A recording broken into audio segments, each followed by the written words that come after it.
1 Samuel 4. And the word of Samuel came to all Israel. In those days the Philistines mustered for war against Israel, and Israel went out to battle against them. They encamped at Ebenezer, and the Philistines encamped at Aphek.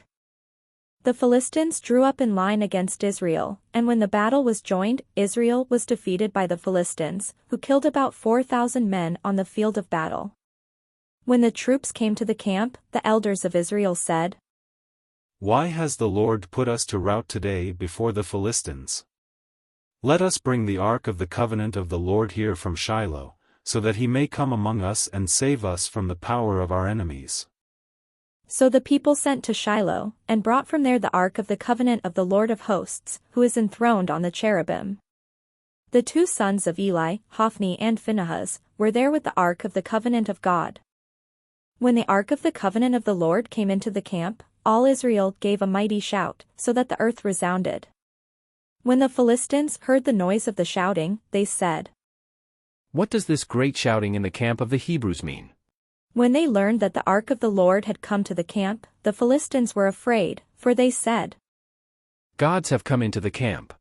They also said, "Woe to us! For nothing like this has happened before. Woe to us! Who can deliver us from the power of these mighty gods? These are the gods who struck the Egyptians with every sort of plague in the wilderness.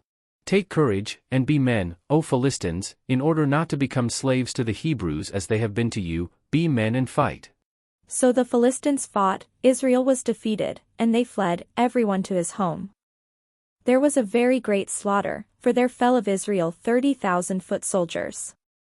The Ark of God was captured, and the two sons of Eli, Hophni and Phinehas, died.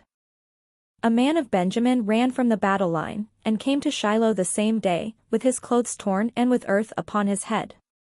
When he arrived, Eli was sitting upon his seat by the road watching, for his heart trembled for the Ark of God.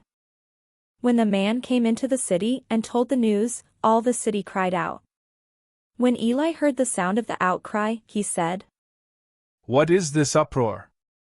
Then the man came quickly and told Eli. Now Eli was 98 years old and his eyes were set, so that he could not see. The man said to Eli, "I have just come from the battle. I fled from the battle today." He said, "How did it go, my son?" The messenger replied, "Israel has fled before the Philistines, and there has also been a great slaughter among the troops. Your two sons also, Hophni and Phinehas, are dead, and the Ark of God has been captured." When he mentioned the Ark of God, Eli fell over backward from his seat by the side of the gate, and his neck was broken and he died, for he was an old man, and heavy. He had judged Israel 40 years. Now his daughter-in-law, the wife of Phinehas, was pregnant, about to give birth. When she heard the news that the Ark of God was captured, and that her father-in-law and her husband were dead, she bowed and gave birth, for her labor pains overwhelmed her. As she was about to die, the women attending her said to her, "Do not be afraid, for you have borne a son." But she did not answer or give heed. She named the child Ichabod, meaning, "The glory has departed from Israel." Because the Ark of God had been captured and because of her father-in-law and her husband. She said, "The glory has departed from Israel, for the Ark of God has been captured."